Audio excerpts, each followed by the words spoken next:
ഒരുപാട് സ്നേഹിതരെ സ്വാഗതിച്ചു. ഈ പറഞ്ഞ പോലെ സക്സസ്ഫുള്ളി നമ്മുടെ സിനിമ സീരിയലിൽ റണ്ണിങ് ആയിക്കൊണ്ടിരിക്കുകയാണ്. 10 ദിവസങ്ങൾ കഴിഞ്ഞു.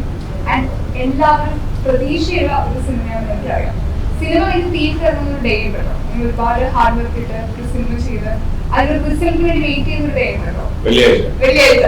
എന്തായിരുന്നു ആ വെള്ളിയാഴ്ച ഒരു റിയാക്ഷൻ ആളുകളുടെ റെസ്പോൺസ്? ഒന്നാമത്തത് ഞാൻ കുറച്ച് ഗ്യാപ്പ് ഇട്ട് ചെയ്യുന്ന, പിന്നെ ഒരു ടീം എന്ന് പറഞ്ഞാൽ ഈ 90-98% ഈ പടത്തിൽ ഞാൻ വർക്ക് ചെയ്ത ഇൻക്ലൂഡിങ് ആർട്ടിസ്റ്റ് ആൻഡ് ടെക്നീഷ്യൻസ് എന്നെ സംബന്ധിച്ചിടത്തോളം പുതിയ ആൾക്കാരാണ്. അപ്പൊ അവരുമായിട്ടൊരു യാത്ര അത് നല്ല ഒരു ഇതുണ്ടായിരുന്നു, ടെൻഷൻ ഉണ്ടായിരുന്നു. പിന്നെ ഞാനൊരു ഗ്യാപ്പ് ഇട്ടു ആണ് വന്നത്. അത് എന്തായാലും വെള്ളിയാഴ്ച ന്യൂസ് മാറ്റിയതിന് നല്ല ടെൻഷൻ ഉണ്ടായിരുന്നു. ഒരു 12 വർഷത്തിന് ശേഷം ഒരു സിനിമ ചെയ്യുമ്പോഴേ എല്ലാവരും പറഞ്ഞു കേട്ടു ഗ്യാപ്പ് കഴിഞ്ഞ് വരുമ്പോൾ നമുക്കൊരു പുതിയ സിനിമ ചെയ്യുന്ന ഒരു എക്സൈറ്റ്മെന്റും ടെൻഷനൊക്കെ ഉണ്ടാവും. സാധാരണ ഒരു ടെൻഷനൊക്കെ ഉണ്ടാവും, എക്സൈറ്റ്മെന്റ് ഉണ്ടാവും ഈ ഒരു സിനിമ. എന്റെ എല്ലാ പടത്തിനും എന്റെ പുതിയ പടമായാണ് അത് അത്രയും ഓർത്തൊക്കെയാണ്. എന്റെ ഒരു അടുത്ത പടം എന്നുള്ളത് എന്റെ പുതിയ പടമാണ്. ഫസ്റ്റ് പടം എന്നുള്ള രീതിയിൽ തന്നെയാണ് ട്രീറ്റ് ചെയ്യുന്നത്, എന്റെ മനസ്സിൽ കൊണ്ടുവരുന്നത്, അത്രയും ഹാർഡ് വർക്ക് ചെയ്യുന്നത്. അങ്ങനെയാണ് എനിക്ക് തോന്നുന്നത്. കാരണം ഫസ്റ്റ് ഇപ്പൊ ഒരു പടം കഴിഞ്ഞ് ഹിറ്റ് എന്ന് പറഞ്ഞാൽ അത് മാറ്റി കഴിഞ്ഞു. അടുത്തത് പുതിയ പടമാണ്, അതും പുതിയ വർക്കും കാര്യങ്ങൾ അത് നന്നായിട്ട് ചെയ്താൽ ആ പടം പോകും. കഴിഞ്ഞതിന്റെ ഒരു ഹാങ് ഓവർ നമുക്ക് അങ്ങനെ കിട്ടത്തില്ല.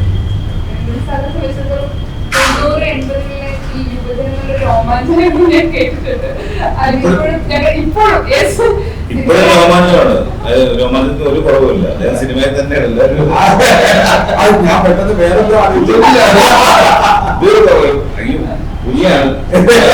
സീനിയേഴ്സിന്റെ കൂടെ ഞങ്ങൾക്ക് വർക്ക് ചെയ്യാൻ പറ്റുന്നത് വലിയ സന്തോഷത്തില്ല ഞാനിരിക്കുന്നത്.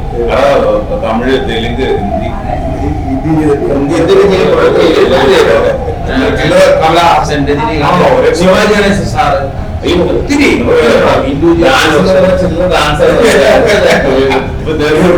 ചെയ്യാൻ വളരെ സന്തോഷം. ഞാൻ തീർച്ചയായിട്ടും എനിക്ക് വളരെ സന്തോഷമുണ്ട്. കാരണം ഞാൻ സുരേഷ് ബാബുമായിട്ട് നല്ല ഫ്രണ്ട്ഷിപ്പാണ്. അദ്ദേഹത്തിന്റെ കുട്ടിയോടം പ്രദേശത്ത് ഞാൻ അഭിനയിച്ചിട്ടുണ്ട്. മാത്രമല്ല എന്റെ വീട്ടിൽ ഒരു പടം അന്ന് ഞാൻ അഭിനയിക്കാൻ ബാധിക്കുന്ന സമയത്ത് അപ്പൊ അന്ന് കമ്പ്യൂട്ടറിനെ കുറിച്ചിട്ട് ഒരു സാഹചര്യം ഉണ്ടായിരുന്നു. അപ്പൊ അന്ന് 90s-ലായിരുന്നു. അപ്പൊ ഇന്ത്യയിലെ ഇതിന്റെ ഫുൾ സെറ്റപ്പ് ഉണ്ടായിരുന്നു. അപ്പൊ അത് ഷൂട്ട് ചെയ്യാനായിട്ട് എന്റെ വീട്ടിൽ വന്ന് മദ്രാസിലുള്ള കമ്പ്യൂട്ടറിന്റെ സീന് വന്നിട്ട് ഏഴാമത്തെ സീനല്ലേ അത് ഷൂട്ട് ചെയ്ത് പോയതായിരുന്നു. അദ്ദേഹത്തിനെ പൊക്കിക്കൊണ്ടുവന്നു.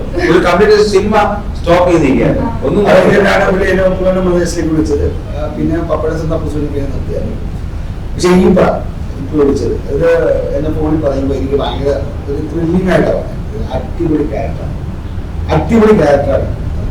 നമ്മുടെ അന്ന് അങ്ങനെ ചെയ്തു വരാതൊക്കെയാണ്. ഈ സിനിമയിലെ പല ക്രൈം നമ്മൾ പണ്ട് വന്ന ഒരു കേസ് അന്വേഷണം ഉണ്ടല്ലോ, അതിനൊക്കെ ഭയങ്കര മാറ്റം ഡിഫറെന്റ് ആയിട്ടുള്ള നമുക്ക് ഫീൽ ചെയ്ത് കാണും, നമ്മൾ ഇതുവരെ കാണാത്ത രീതി. അപ്പം 12 വർഷത്തിന് ശേഷം സിനിമയിലേക്ക് വരികയാണ്. ആ സിനിമയുടെ സ്ക്രിപ്റ്റ് ചെയ്യുമ്പോൾ തന്നെ ഈ രീതിയിൽ കൺഫ്യൂസ് ആവുന്ന രീതിയിൽ പുതുമ കൊണ്ടുവരണമെന്ന് ആദ്യം ഒരു പ്ലാൻ ഉണ്ടായിരുന്നു. അല്ല, പുതുമ കൊണ്ടുവരുന്നത് നമ്മളിപ്പോൾ 12 വർഷം കഴിഞ്ഞൊരു പടം ചെയ്യുന്ന സംവിധായകനാണെങ്കിലും ഈ 12 വർഷവും തുടർച്ചയായി പടം ചെയ്യുന്നവർക്ക് വേണ്ടിയാണെങ്കിലും എഴുത്തിന്റെ ഘടനയും രീതികളും നമുക്ക് എപ്പോഴും അപ്ഡേറ്റ് തന്നെ ആയിരിക്കും. അതിൽ നമുക്ക് അങ്ങനെ ഒരു ഗ്യാപ്പുള്ള ആൾക്ക് അല്ലെങ്കിൽ ഗ്യാപ്പില്ലാത്ത ആൾക്ക് എന്നുള്ളതില്ലല്ലോ. അത് തമ്മിൽ യാതൊരു ബന്ധവും. പിന്നെ ഇതില് 1 ഫ്രെയിമിന്റെ പുറത്ത് കുറെ കിടക്കുന്ന ആളെ വിളിച്ച് സംവിധാനം ചെയ്യുകയല്ലോ, ഷൂട്ടിന്റെ തലേ ദിവസം പോയിട്ടില്ലല്ലോ. അപ്പൊ അതിന് മുന്നൊരുക്കങ്ങൾ ഒരുപാടുണ്ട്. ആ മുന്നൊരുക്കങ്ങളിൽ നമ്മൾ ഉൾപ്പെടുത്തുന്നതാണ് അതിലെ കഥാപാത്രങ്ങൾ, അതിന്റെ ബഡ്ജറ്റ്, ആരാണ് അതിന്റെ ഒരു പ്രോട്ടഗോണിസ്റ്റ്, ഹീറോ ആരാണ്, ഹീറോയിൻ എന്താണ്, ഇതെല്ലാം ഉപരി ഏതൊരു ജോണറിന്റെ കഥയാണ് നമ്മൾ ഈ നായകന് വേണ്ടി പറയുന്നത്. ഒരുപാട് മുന്നൊരുക്കങ്ങൾ ഒരു സിനിമയ്ക്ക് ഉണ്ടാവുമല്ലോ. അപ്പൊ അത് അദ്ദേഹവും മനസ്സുകൊണ്ട് പ്രിപ്പയർഡായി ഒരു മാറി ചിന്തിക്കണം എന്നുള്ളൊരു സാധനം അതുവരെ പറഞ്ഞു വെച്ച ടി സുരേഷ് ബാബു ചിത്രങ്ങൾ ലിസ്റ്റ് എടുത്ത് വെച്ചാൽ, ഫിലിമോഗ്രാഫി എടുത്ത് വെച്ചാൽ അതല്ല ഇവിടെ. പക്ഷെ ഞാനിതേപോലെ എഴുതിയിട്ടുണ്ട്, കോമഡി പടങ്ങൾ എഴുതിയിട്ടുണ്ട് ഒരുപാട്. അപ്പോ അതൊരു ടാസ്ക് ഒന്നുമല്ലായിരുന്നു. ടാസ്ക് എന്ന് പറയുന്ന അതിലല്ല ഞാൻ പറയുന്നത്. ഇപ്പോൾ ഒരു നമുക്ക് ഓസ്കർ എന്ന് പറയുന്ന നായകൻ ക്ലീൻ സ്ലേറ്റ് ആണ്. അപ്പൊ ആ ക്ലീൻ സ്ലേറ്റിൽ നമുക്ക് എന്തും പരീക്ഷിക്കുക എന്നുള്ള ഫ്രീഡം ഉള്ളപ്പോൾ തന്നെ അത് നമുക്ക് ഉത്തരവാദിത്വം കൊടുക്കാം. ഒരുപാട് ഹെവിനെസ് എടുത്ത് അദ്ദേഹത്തിന്റെ തോളിൽ വെച്ച് കൊടുക്കാനും പറ്റില്ല. അതിലൊരു പരിധിയുണ്ട്, എങ്ങനെ അക്സെപ്റ്റ് ചെയ്യുന്നുള്ളത്. ഓഡിയൻസിന്റെ എനിക്കതിൽ ഏറ്റവും ഭയം ഉണ്ടായിരുന്നത് ഈ ചിത്രത്തിന്റെ സെക്കൻഡ് ഹാഫിൽ ലക്ഷ്മിനാരായണനായിരുന്നു. ഫസ്റ്റ് ഹാഫിൽ ലക്ഷ്മിനാരായണ ലൈറ്റാണ്, അങ്ങനെയായിട്ട് ഒളിച്ചാടി നടക്കുന്ന അന്വേഷണം ചോദിക്കുന്ന പോലെ നിങ്ങൾ ഇതിനെ കറങ്ങി നടക്കണം 2 ജോലികളെന്ന് പറഞ്ഞ പോലെ ഒന്നുമില്ല, അസ്കറിന് ചെയ്യാനൊന്നുമില്ല. എനിക്ക് വളരെ റിലാക്സ് ആയിട്ട് ചെയ്ത പോർഷനും അത് തന്നെയായിരുന്നു. അഹങ്കാരം ഉണ്ടായിരുന്നു അതിന്റെ ബാക്കിയുള്ള പഴയെടുത്ത് ബസ് മുന്നാണ്ടിരിക്കുന്ന ചെറിയ കാര്യങ്ങൾ. അതിനുശേഷം ഈ സെക്കൻഡ് ഹാഫിന്റെ സീനുകൾ ഷൂട്ട് വന്നപ്പോഴാണ് അസ്കറിന് മനസ്സിലായത് എന്താണ്. അതുവരെ അസ്കറിന് കോസ്റ്റ്യൂം ഒന്നും ചുടുങ്ങുകയോ മുഷിയോ ഒന്നും ചെയ്തിട്ടില്ല. ഈ സെക്കൻഡ് ഹാഫിലോട്ട് കയറിയപ്പോ അതൊരു ഭയമുണ്ടായി സത്യം പറഞ്ഞാൽ. കാരണം നമുക്ക് അതിനു മുമ്പ് പല ഭാഷകളിലും അതിന്റെ ഒരു ടിന്നിലുള്ള ചില കഥാപാത്രങ്ങൾ വളരെ പ്രശസ്തരും പോപ്പുലറായിട്ടുള്ള വലിയ നായകന്മാർ ചെയ്തു വെച്ച സിനിമകൾ റെഫറൻസിനാണെങ്കിലും കോട്ടിയാണെങ്കിലൊക്കെ ഉണ്ട്. അതിനെ വെച്ചെങ്ങാനും ഈ തിയേറ്ററിൽ ഇരുന്നു കൊണ്ട് ആരെങ്കിലും ഒരാൾ കമ്പയർ ചെയ്യുകയും ഒന്നൊരു അവസരം ഉണ്ടാക്കിയാൽ തീർന്നു, ഈ എഫക്ട് മുഴുവൻ പോയി.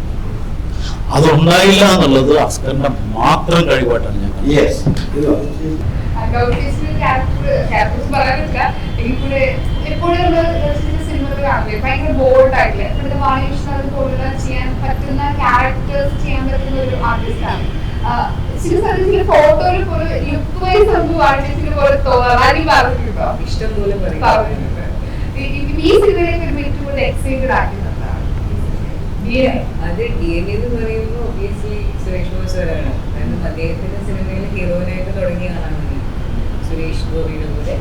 സുരേഷിന്റെ കൂടെ അതിൽ ഒരുപാട് ആർട്ടിസ്റ്റ് ഉണ്ടായിരുന്നു. സീനറായിട്ട് ഒരുപാട് പേരുണ്ട്.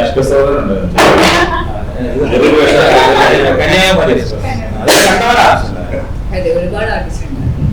അപ്പൊ ഈ പറഞ്ഞ സാറ് തന്നെയാണ് മെയിൻ. സാർ തന്നെയാണ് പറഞ്ഞത് ഞാനിങ്ങനെ ഗ്യാപ്പിന് ശേഷം ചെയ്യുന്നതാണ്, എന്തായാലും ഗൗരി സിനിമയിൽ വേണമെന്ന് പറഞ്ഞു. അപ്പൊ ഉറപ്പായിട്ടും ചെയ്യാമെന്ന് ഞാനൊക്കെ തന്നെ പറയുകയാണ് ചെയ്തത്. ഏറ്റവും കൂടുതൽ നല്ലത് അങ്ങനെ പ്ലാൻ ചെയ്തപ്പോ ശരി. അല്ലെ, അതൊരു അപ്രീസിയേറ്റ്.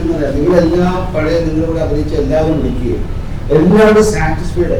എല്ലാ ആക്ടേഴ്സിനും ക്യാരക്ടർ കറക്റ്റായിട്ട് കിട്ടി. അത് കറക്റ്റായിട്ട് എല്ലാ ക്യാരക്ടേഴ്സിനും കറക്റ്റായിട്ട് പ്ലേസ് ചെയ്യാൻ പറ്റും. അതൊരു വലിയൊരു കാര്യമാണ്. അത് എന്താ പറയുക, എന്നോട് വർക്ക് ചെയ്ത് ഓൾമോസ്റ്റ് 90% അല്ലെങ്കിൽ 92% ആൾക്കാർ എനിക്ക് ഭയങ്കര കംഫർട്ടാണ്. അവർക്ക് എന്നെ ഇഷ്ടമാണ്, എനിക്ക് അവരെ ഇഷ്ടമാണ്. കാരണം എന്റെ സെറ്റിൽ അങ്ങനെയാണ്. അങ്ങനെ അല്ലാത്തവരെ മാത്രമേ പിന്നെ ഞാൻ ഒഴിവാക്കിയുള്ളൂ. എനിക്ക് കംഫർട്ട് അല്ലാത്ത ആളെ പിന്നെ ഞാൻ ഇടും. അങ്ങനെ ഇല്ലാന്നല്ല, എനിക്ക് സെറ്റിനോ എന്റെ വർക്കിനോ കംഫർട്ട് ആകുന്നത് പിന്നെ ആരായാലും എത്ര വലിയ ആളായാലും ഞാൻ പിന്നെ ഉപയോഗിക്കും. എനിക്ക് എല്ലാവരും കംഫർട്ടാണ്. ഞാൻ പിന്നെ ക്യാപ്പ് വെച്ചിരിക്കാന്ന് ചോദിക്കാറില്ല. ഞാനാണ് അങ്ങോട്ട് പറയുന്നത്. ഒരു സീനും 1/2 സീനും 2 സീനും 3 സീനൊക്കെ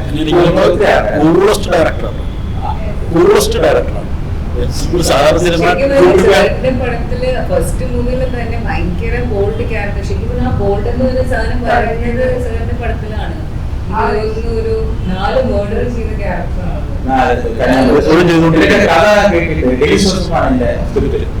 സുരേഷിന്റെ കഥ പറയുമ്പോൾ ഇത് ലക്ഷ്മി എന്ന് പറയുമോ അങ്ങനെയാണോ ചെയ്യുന്നത്? അല്ല, പുതിയ താങ്ങുന്നത് ഇല്ല, ഒരു പ്രശ്നമില്ല. പടം കണ്ടിട്ടുള്ള പാക്കയാണ്.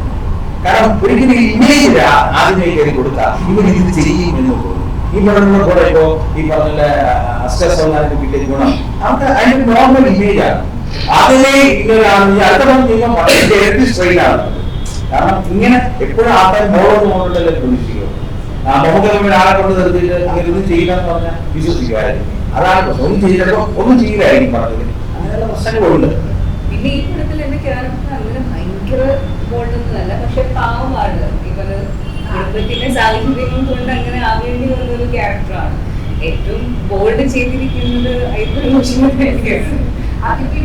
സിനിമകൾ കഴിഞ്ഞാലും ആ ഒരു സിനിമയാണല്ലോ ആളുകൾ ആദ്യം പറയുന്നത്.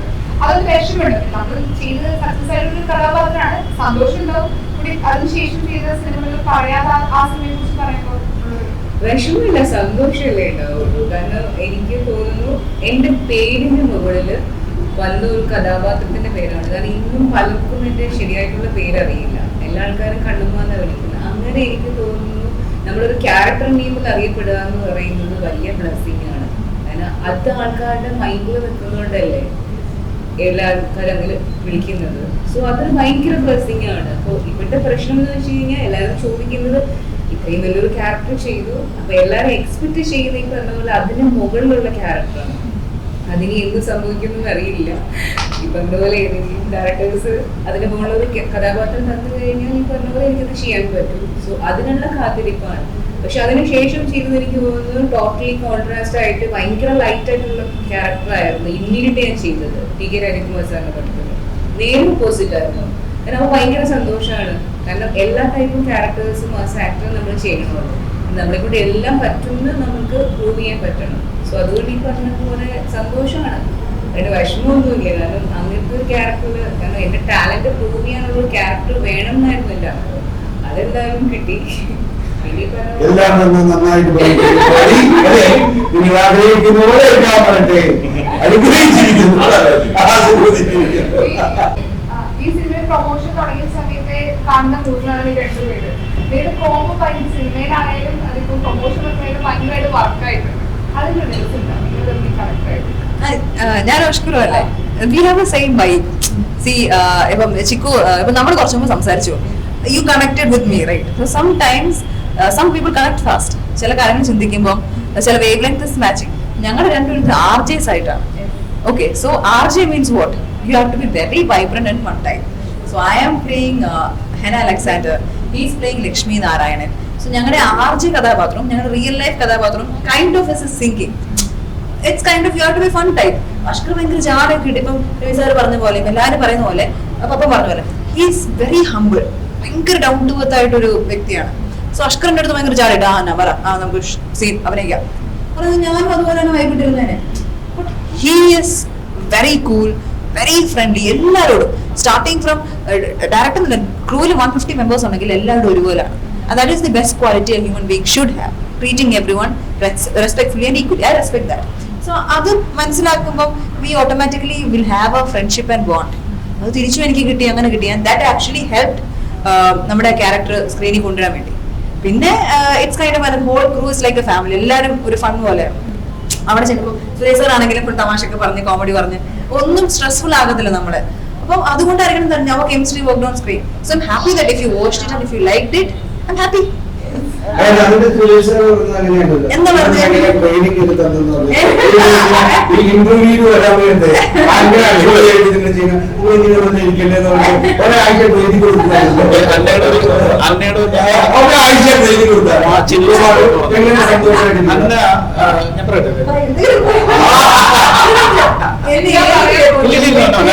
എനിക്ക് തോന്നുന്നത് ഇന്നുകൂടി ഞാൻ ബാബുവിന്റെ അടുത്ത് തോന്നുന്നു വേറൊരു ഇതായിട്ട് വരുന്നത് പ്രോഗ്രാം ആയിട്ട് വരുന്നത് ഇല്ല. ഈ അന്നയുടെ നമ്മൾ മാറി നിന്ന് നോക്കിയാൽ അന്നയ്ക്ക് ഒരു ജാടയില്ല. ഒരു അടുക്കളയിൽ അമ്മയും പ്രദർശിക്കത്ത് കുക്ക് ചെയ്യുമ്പോൾ നമ്മുടെ സ്വന്തം വീട്ടിൽ ഉള്ള ഒരു മൂവ്മെന്റ്സ്, ബോഡി ലാംഗ്വേജ് മൂവ്മെന്റ്സ് ഉണ്ടല്ലോ. അങ്ങനെയാണ് ഞാൻ അദ്ദേഹത്തോടും പറഞ്ഞിട്ടുണ്ട്. അപ്പൊ ഞാൻ ഈ അന്ന ഇപ്പൊ കുറെ ദിവസം കോൺസ്റ്റന്റ് ആയിട്ട് കണ്ടുകൊണ്ടിരിക്കുകയാണ് ഈ പ്രൊമോഷന്റെ ഭാഗത്ത്. ഹന്ന. അപ്പോ എനിക്ക് തോന്നുന്നത് വെച്ചാൽ ഈ മോണി കഥാപാത്രം അതിൽ ഒരു തേർഡ് കഥാപാത്രം ഉണ്ട്. എല്ലാ സൈഡിലും ഉണ്ടാവും. അന്നയ്യ അസ്കറിന്റെ പുറകെയും അല്ലെങ്കിൽ നമ്മൾ ഇങ്ങനെ ഇവിടെ അപ്പുറത്തെ ഫ്രെയിം അവിടെ നിന്ന് കട്ട് ചെയ്ത് മറ്റേ സ്റ്റഡി ബ്ലോക്ക് കഴിഞ്ഞാൽ പുറത്ത് വരും. അതിങ്ങനെ ഒരു ഈ പടത്തിലൊരു കഥാപാത്രം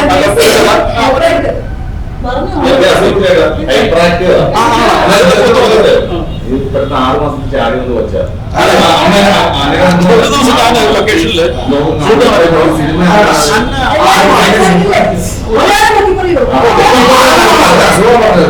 അപ്പൊ ഞാൻ നോക്കുമ്പോ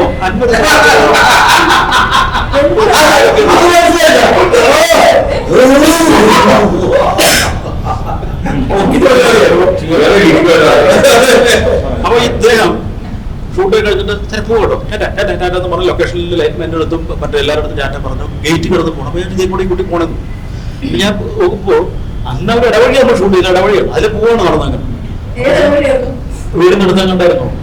അപ്പൊ ഞാൻ എന്നെ വിളിച്ചു തിരിച്ച് ഇത് കൂടെ പോണത്. ഞാൻ വീട്ടിൽ പോ സാറേ, വീടോ ഇവിടെ അടുത്തായി. ഞാൻ വണ്ടി വിളിച്ച് പോകും.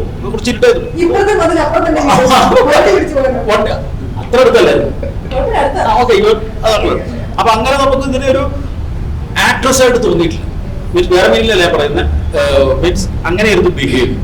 അത് പിന്നെ ഇദ്ദേഹത്തെ കുറിച്ചാണെങ്കിൽ ഇദ്ദേഹം ചെന്നൈയിലുണ്ടായിരുന്നത്. ചെന്നൈ ഷെഡ്യൂളായിരുന്നു. ചെന്നൈ ഷെഡ്യൂളിൽ ഞാൻ ഉണ്ടായിരുന്നില്ല. പക്ഷെ ആ ചെന്നൈ ഷെഡ്യൂളിൽ ഞാൻ ഇല്ലാത്തതിന്റെ എല്ലാ കുറവും തീർച്ചയായും ഒറ്റ ദിവസം കൂടി അപ്പൊ മനസ്സിലായോ? എല്ലാം ജാരണ്ട് എന്നാണ് പറഞ്ഞത്. ജാരണ്ട് എന്നാണ് പറഞ്ഞത്.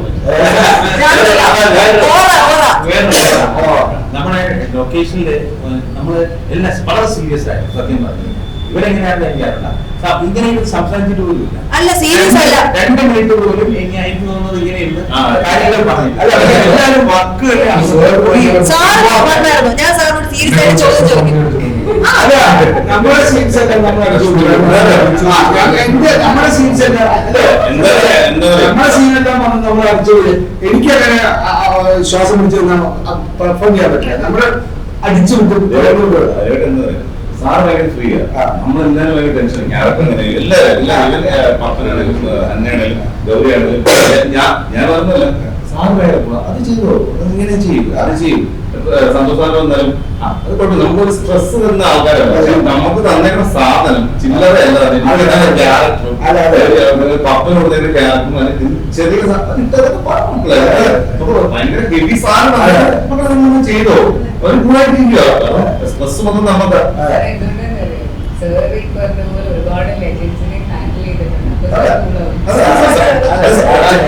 എപ്പോഴും കൂടാണ്. അതായത് ഒരു പണത്തിലല്ല ഒറ്റ കള്ളത്തരം മാത്രമേ ഞാൻ എല്ലാവരോടും പറയുന്നുണ്ട്. ഓരോരുത്തരെ കൊന്നവര് 10-12 പേര് 12 പേരെ വരാണ്. ഇടയ്ക്ക് എല്ലാവരും രഹസ്യമായിട്ട് പോയി ആര് കൊന്നു ആരാണ് ഇത് 12 പേരോട് 12 പേരെ ഏറ്റവും കൂടുതൽ ഞാൻ ഷോട്ട് എല്ലാവരും മാറിക്കുമ്പോൾ ചാനെടുത്തു സാർ ഒന്ന് പറ എന്നോട് ആരാണ് സാറിനെ നിൽക്കുന്നത് ഓരോരുത്തരും കാണിച്ചു. ഒരു ദിവസം ലക്ഷ്മി റായൻ, ഒരു ദിവസം അഷ്കറാണ്, ഒരു ദിവസം ഗൗരിയാണ്, എല്ലാവരും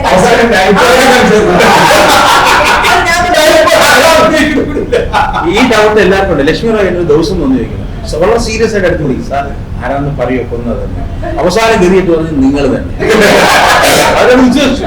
അല്ല അതങ്ങനെ ഞാൻ കേട്ടു DNA പേര് വരാൻ കാരണം മമ്മൂക്കയുടെ DNA വരുന്നതുകൊണ്ടാണ് പേര് നൽകിയത് ഞാൻ കേട്ടു. അയ്യോ അത് വെറുതെ ഞാൻ പറഞ്ഞു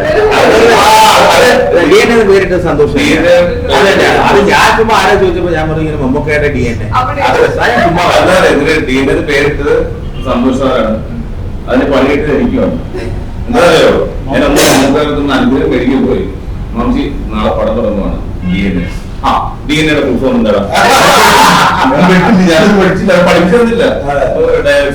ന്യൂക്ലിക് ആസിഡ് പുള്ളി പഠിപ്പിച്ചത് കാണാൻ ചോദിക്കാം. പുള്ളിയുടെ ഏറ്റവും ഒന്ന് ചോദിക്കായിരുന്നു പ്ലീസ്. ഈ സിനിമയില് കണ്ടിറങ്ങിയവരൊക്കെ പറഞ്ഞു അടുത്ത മമ്മൂക്കയാണ്. അങ്ങനെയൊന്നുമില്ല. അത് വേറെ അത് അവിടെ നിൽക്കുന്നതല്ലോ നമ്മുടെ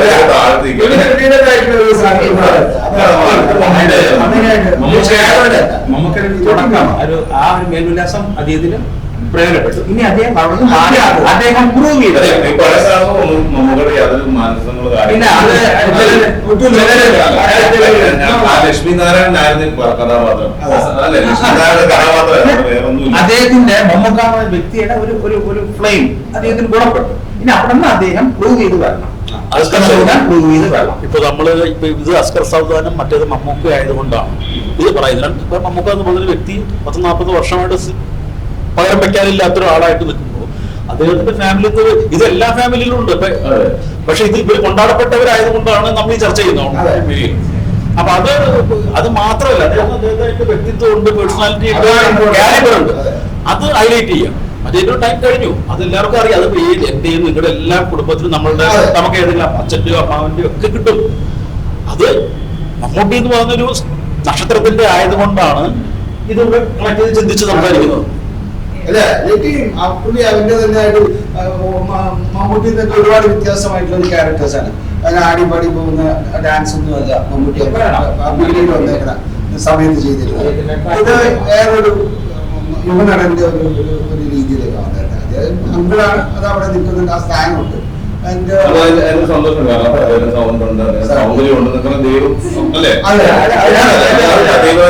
നമുക്ക് കിട്ടുന്ന ഒരു പെർഫോം ചെയ്യാൻ പറ്റുന്ന അവിടെയാണ് നമ്മൾ സ്വയമായിട്ട് നിൽക്കുകയാണ് ചെയ്യുന്നത്.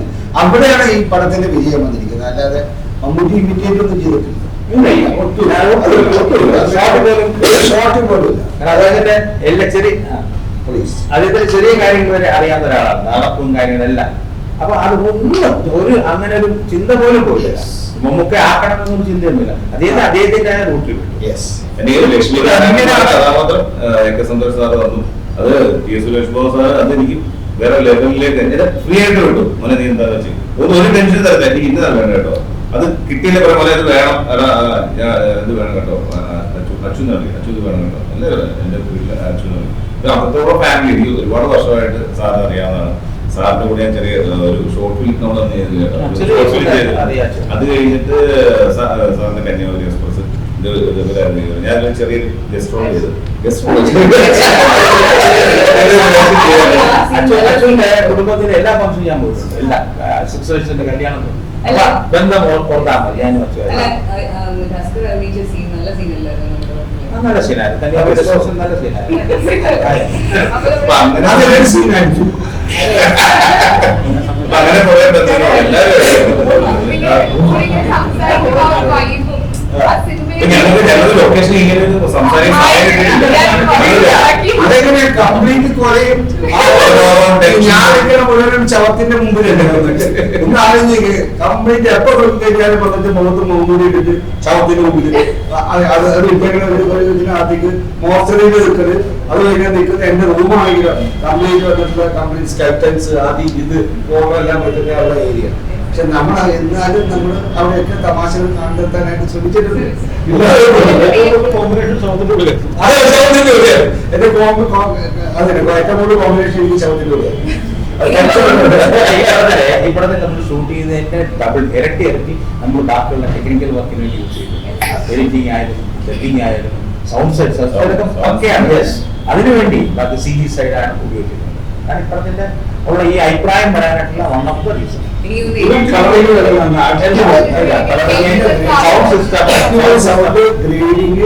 Editing camera CG work everything is perfect. ഞാനത് റിവ്യൂല് പറയുന്നത് ഒരു സിനിമ ചെയ്തിട്ടില്ല. ക്യാമറ വർക്ക് ഗംഭീരമായിട്ട് ഒരു ആക്ഷൻ ത്രില്ലർ ഫിലിമിനകത്ത് വന്നിട്ട് വളരെ സൂട്ടബിൾ ആയിട്ട് അദ്ദേഹം വന്നിട്ട് അതിന്റെ കാര്യങ്ങൾ all movements camera movements everything actually അതുകൊണ്ട് എല്ലാ വ്യൂസും അതിനകത്ത് യൂസ് ചെയ്തത്. അതാ ഞാൻ പറഞ്ഞത് ഒരു ന്യൂ ടെക്നോളജി യൂസ് ചെയ്തിട്ടുള്ള ഒരു അടിപൊളി ത്രില്ലർ ഫിലിം തന്നെയാണ് വന്നിട്ടുള്ളത്. അത് ഒരു സംശയം വേണ്ട. നമ്മളത് എക്സ്പീരിയൻസ് ചെയ്യണമെങ്കിൽ പോയി തന്നെ ആ cinema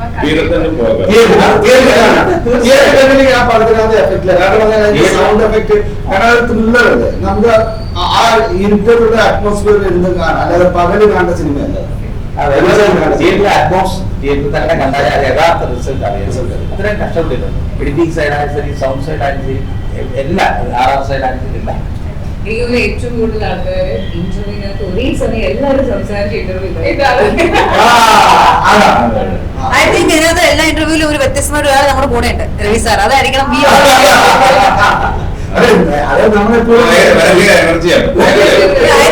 ോയിലും we can find the same energy because our scenes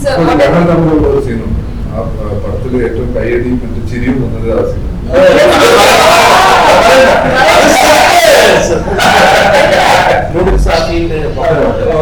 പപ്പനോട് ചോദിക്കുന്നൊരു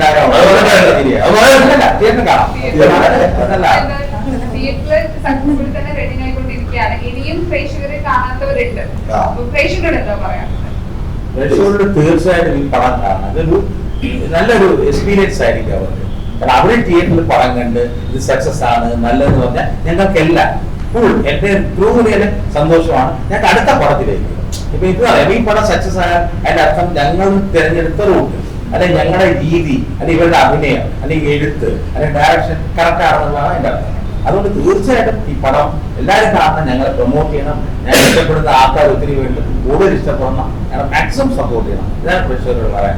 എല്ലാവിധ ആശംസകളും.